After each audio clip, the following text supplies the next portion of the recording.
Hola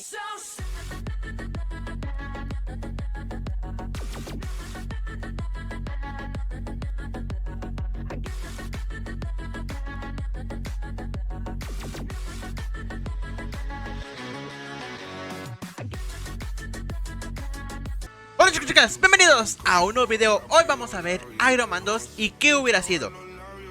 Iron Man 2 comienza aproximadamente 6 meses después de los acontecimientos de la primera película. Desde que Tony Stark reveló públicamente que él es Iron Man, se ha convertido en la persona más famosa del planeta.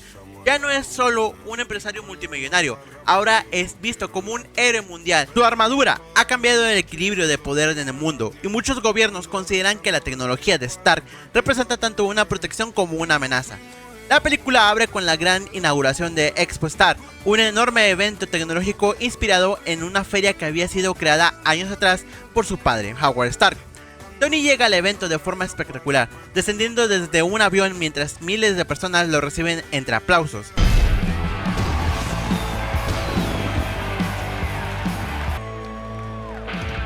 Ante el público parece que su vida es perfecta. Tiene fama, dinero, reconocimiento y una tecnología que nadie puede igualar. Sin embargo, la realidad es muy distinta. En Rusia, un hombre llamado Anton Vanko está viviendo sus últimos días. Décadas atrás había trabajado junto a Howard Stark en investigaciones relacionadas con la energía del reactor ARC, pero terminó siendo expulsado y olvidado. Antes de morir, Anton le muestra a su hijo Iván Vanko antiguos planos y documentos relacionados con aquellas investigaciones.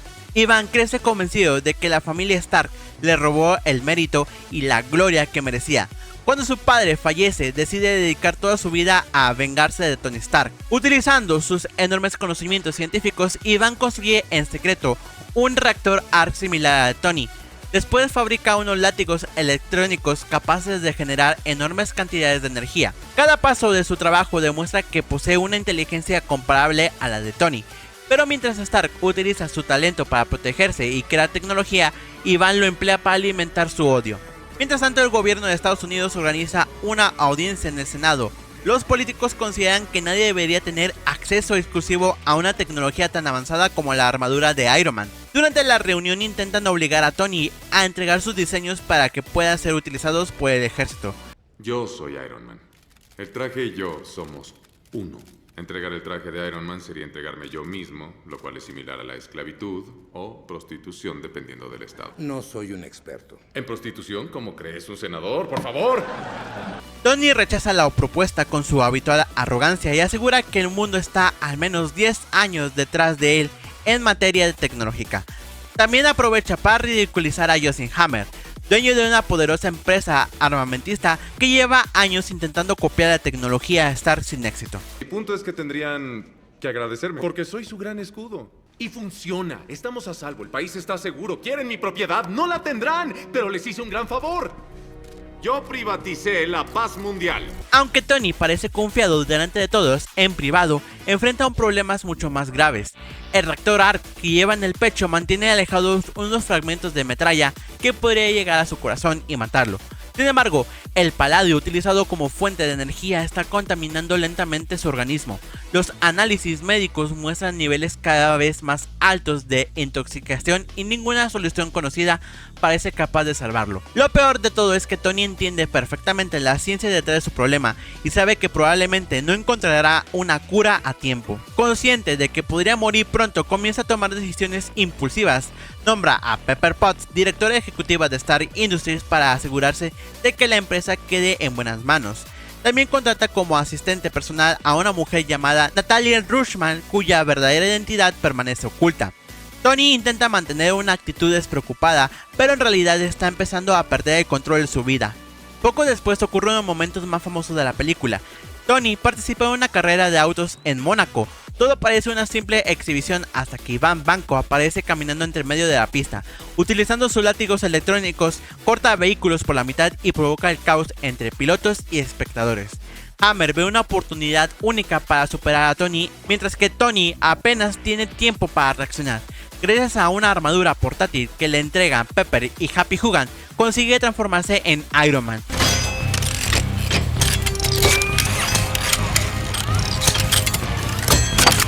y enfrentarse a Ivan. Aunque logra derrotarlo, la batalla demuestra algo aterrador para el mundo. Alguien ha conseguido reproducir la parte tecnológica de Stark. Después de ser arrestado, Ivan recibe la visita de Tony, que le dice que por qué con la información que tiene no lo vendió al mercado negro, y le dice cómo hubiera aumentado el poder de sus látigos. Después, Justin Hammer organiza la fuga del ruso. Juntos comienzan a desarrollar un proyecto militar basado en drones de combate. Hammer imagina un ejército de armaduras pilotadas por soldados, pero Ivan le convence de que los robots controlados por una computadora son más eficientes. Mientras Hammer cree que están construyendo el futuro, Ivan en realidad está preparando su venganza definitiva. Durante una fiesta de cumpleaños de Tony organizada en su mansión, la situación alcanza un punto crítico. Tony se coloca la armadura de Iron Man y empieza a utilizarla para entretener a los invitados, realizando actos peligrosos y comportándose de forma irresponsable. James Rhodes, su mejor amigo y oficial de Fuerzas Aéreas, observa con preocupación cómo el hombre que una vez admiró parece estar destruyéndose a sí mismo. Finalmente decide intervenir, se pone una armadura experimental desarrollada por Stark y ambos protagonizan una batalla dentro de la mansión. La pelea destruye gran parte de la casa y terminan con Rhodes llevándose la armadura para entregarla al ejército. Por otro lado, Tony recibe la visita de Nick Fury, el director de S.H.I.E.L.D. Le revela que Natalia Rushman en realidad es Natasha Romanoff, una agente de élite conocida como Black Widow. Fury también le entrega materiales secretos pertenecientes a Howard Stark. Entre ellos hay grabaciones y diseños ocultos que muestran que su padre estaba trabajando en un elemento completamente nuevo, uno que podía reemplazar al Paladio de Reactor Arc. Al estudiar las investigaciones de Howard, ve una maqueta y Tony comprende que su padre había encontrado la solución décadas atrás, pero la tecnología de su tiempo no permitía crearla. Utilizando una maqueta holográfica y modificándola, logra descubrir un nuevo elemento que sustituye el Paladio. Con un acelerador de partículas improvisado construido dentro de su propia casa, Tony realiza un experimento gigantesco. Tras mucho esfuerzo, logra sintetizar un nuevo elemento desconocido. Cuando lo instala en el reactor Arc, la intoxicación desaparece casi de inmediato. Además de salvarse la vida, el nuevo elemento proporciona una fuente de energía mucho más poderosa. La historia culmina mientras Tony recupera su salud durante la Expo Stark. Justin Hammer prepara orgullosamente su ejército de drones de combate y también muestra una nueva armadura militar operada por James Rhodes, quien ahora utiliza el nombre de War Machine. Sin embargo, en el momento más importante de la exhibición, Ivan toma el control de todos los drones y de la armadura de Rhodey mediante un sistema remoto. Lo que debía ser una demostración tecnológica se convierte en una batalla gigantesca. Natasha y Happy descubren la ubicación de Ivan Bankov. Allí se revela completamente la habilidad de Black Widow como espía y combatiente. Natasha derrota a numerosos guardias prácticamente sola, mientras intenta impedir que el plan de Ivan llegue a completarse. Miles de personas quedan atrapadas mientras los drones comienzan a atacar. Tony se enfrenta prácticamente solo a todo el ejército robótico. La lucha se extiende por diferentes zonas de la expo y muestra algunas de las secuencias de acción más espectaculares de la película. Finalmente, Natasha logra desactivar el sistema principal, permitiendo que Rhodes recupere el control de War Machine. Por primera vez en la historia del universo Marvel, Iron Man y War Machine luchan juntos como un verdadero equipo. Ambos destruyen decenas de drones utilizando toda la potencia de sus armaduras. Cuando parece que la amenaza ha terminado, Ivan aparece con una nueva armadura mucho más avanzada, equipada con enormes látigos energéticos. La batalla final es intensa y obliga a Tony y Rhodey a combinar sus ataques para derrotarlo. Finalmente logra vencer a Ivan, pero antes de caer activa la autodestrucción de todos los drones. Explosiones gigantescas iluminan la Expo Star mientras los héroes intentan ponerse a salvo. Aunque el villano es derrotado, demuestra hasta el último momento que su único objetivo era arruinar el legado de Tony Stark. Al final de la película, Tony ha cambiado mucho respecto al inicio. Ya no es el hombre que quería poder resolver todo por sí mismo. Ha aprendido a confiar en sus amigos, ha descubierto la verdadera importancia del legado de su padre y ha aceptado que necesita trabajar junto a otras personas. Rhodes se convierte oficialmente en War Machine y S.H.I.E.L.D. empieza a preparar algo mucho más grande. Si hablamos de cómo iba a ser Iron Man 2 durante su producción, es interesante porque la película cambió muchísimo entre 2008 y 2010. Han comentado que la historia se modificó constantemente para adaptarse a los planes de Marvel. Cuando la primera película de Iron Man se estrenó en el 2008, fue un éxito enorme. Marvel no esperaba que el personaje se volviera tan popular tan rápido. Originalmente la secuela iba a ser simplemente otra aventura de Tony Stark, enfrentándose a nuevos enemigos tecnológicos. Sin embargo, después del éxito de primera película y del anuncio de Avengers, Marvel Marvel decidió que Iron Man 2 debía servir también como una pieza importante para construir el futuro universo cinematográfico de Marvel. Eso provocó que el guión fuera reescrito varias veces. En las primeras ideas, la historia se centraba más en los problemas personales de Tony Stark. Marvel quería explorar qué ocurría después de que Tony revelara públicamente: Yo soy Iron Man. La película iba a mostrar la presión de ser una celebridad mundial, el gobierno intentando controlar su tecnología, empresarios rivales tratando de copiar la armadura, el deterioro físico y emocional de Tony. Parte de esto llegó a la película final, pero originalmente iba a ocupar mucho más tiempo. La historia se inspiraba parcialmente en los cómics clásicos, donde Tony comenzaba a autodestruirse debido al estrés de su vida. La primera película había funcionado también que ya no estaba pensado solamente en una secuela, sino en la construcción de todo un universo compartido. Cuando comenzó a desarrollar Iron Man 2, la película tenía una misión muy diferente a la que tenía la primera. Debía continuar la historia de Tony Stark y al mismo tiempo preparar el camino para futuras películas como The Avengers. El director Jon Favreau había imaginado una secuela mucho más enfocada en Tony. Quería explorar las consecuencias de la famosa frase Yo soy Iron Man. En los primeros conceptos, el mundo entero estaba reaccionando a la revelación de su identidad. Gobiernos extranjeros, empresas rivales, contratistas militares y organizaciones criminales comenzaban a interesarse por la tecnología de Stark. La idea era que Tony se sintiera cada vez más atrapado por su propia fama. En algunas reuniones creativas se discutió la posibilidad de que Tony se volviera mucho más paranoico. Él veía como cada avance tecnológico que creaba terminaba siendo copiado por otros. La película iba a mostrar que revelar su identidad había sido un error gigantesco, porque ahora todo el mundo sabía exactamente quién estaba dentro de la armadura.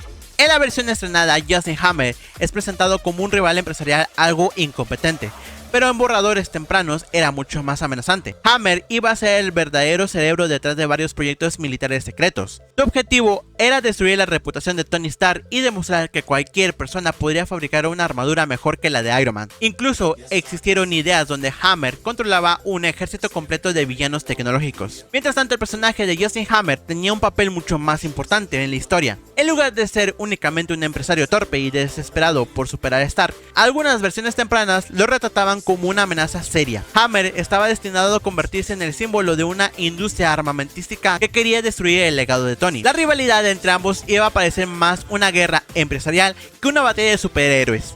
Hammer financiaba proyectos secretos, contrataba científicos y patrocinaba el desarrollo de nuevas armas con el objetivo de demostrar que Iron Man no era especial. La idea central era que Tony había abierto una caja de Pandora tecnológica y ahora cientos de personas intentaban replicar lo que él había construido. El personaje de Whiplash pasó por muchos cambios. Al principio no estaba claro si sería Whiplash, Dynamo Carmesí o una mezcla de varios villanos soviéticos de los cómics. El personaje que terminaría convirtiéndose en Ivan Vanko pasó por muchísimas versiones. Durante un tiempo los productores utilizaron a Crimson Dynamo, uno de los enemigos clásicos de Iron Man en los cómics. En otras reuniones se hablaba de utilizar a Whiplash. Más adelante apareció la idea de combinar varios personajes en uno solo.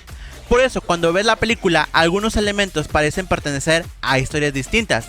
Es porque realmente provienen de conceptos diferentes que fueron fusionados durante el desarrollo. Otro aspecto muy interesante es que el estudio estaba obsesionado con encontrar una forma de introducir al mandarín. Favreau veía al mandarín con el enemigo definitivo de Iron Man. Sin embargo, Marvel tenía miedo de introducir elementos demasiado fantásticos tan temprano en el MCU. Recordemos que en el 2008 todavía no había aparecido los dioses asgardianos ni los hechiceros.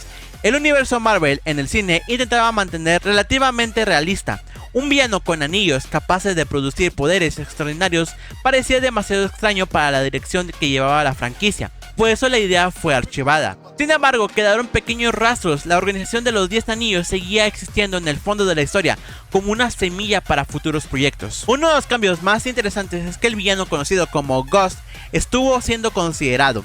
Ghost es un experto en espionaje industrial que puede atravesar objetos gracias a una tecnología avanzada. Su estilo encajaba perfectamente con la idea de una guerra tecnológica entre empresas. Durante un tiempo, Marvel estuvo a punto de incluirlo como uno de los enemigos creados o financiados por Justin Hammer. Sin embargo, el personaje fue descartado antes del rodaje principal. Años después apareció en Ant-Man and the Wasp con una versión diferente. Algunos ejecutivos pensaban que Ghost encajaba perfectamente con el tono de espionaje corporativo que estaban imaginando para la secuela. Sin embargo, conforme la historia comenzó a orientarse hacia las batallas espectaculares y la construcción de los Vengadores, el personaje fue perdiendo relevancia hasta desaparecer completamente. Quizás el mayor cambio ocurrió cuando Marvel decidió que la película debía servir como puente hacia el futuro del MCU. En las primeras etapas del desarrollo, el papel de Black Widow era bastante reducido, incluso había borradores donde apenas aparecía, pero conforme avanzaba la producción, el estudio comenzó a insistir en que los espectadores debían conocer a los futuros miembros de los Vengadores. Cada nueva versión del guión incluía más escenas de Natasha Romanoff, más aparición de Nick Fury y más referencias a S.H.I.E.L.D. Eso generó tensión porque Favreau sentía que la historia de Tony estaba perdiendo espacio. Él quería profundizar en el personaje mientras que Marvel quería expandir el universo. Al mismo tiempo, los guionistas seguían modificando la trama. Algunas escenas eran escritas mientras otras ya estaban siendo filmadas. Hay testimonios del equipo que indican que ciertas secuencias cambiaban de una semana a otra. La batalla final también sufrió una transformación enorme. En algunos conceptos tempranos, Tony iba a enfrentarse a una amenaza tecnológica mucho más grande. Había diseños de armaduras experimentales, vehículos de combate avanzado y ejércitos mecánicos más complejos que los drones que finalmente aparecieron en pantalla. Pero el tiempo de producción era limitado. Marvel había fijado una fecha de estreno porque no podía retrasarse porque todo el calendario del MCU dependía de ella. Como resultado, muchísimas ideas fueron simplificadas o eliminadas. Hoy sienten que hay varias historias intentando coexistir al mismo tiempo. La historia de Tony muriendo lentamente por el reactor Arc, la rivalidad de Justin Hammer, la venganza de Ivan Vanko, la introducción de Black Widow, el crecimiento de War Machine y la preparación de los Vengadores. La razón es que en cierto modo eso fue exactamente lo que ocurrió durante la producción. La película comenzó siendo una secuela mucho más centrada en Tony Stark y terminó convirtiéndose en una pieza fundamental para conectar todas las futuras películas de Marvel. Esta transformación ocurrió mientras el proyecto estaba siendo escrito, diseñado y filmado, algo que marcó profundamente la versión final que llegó a los cines en 2010.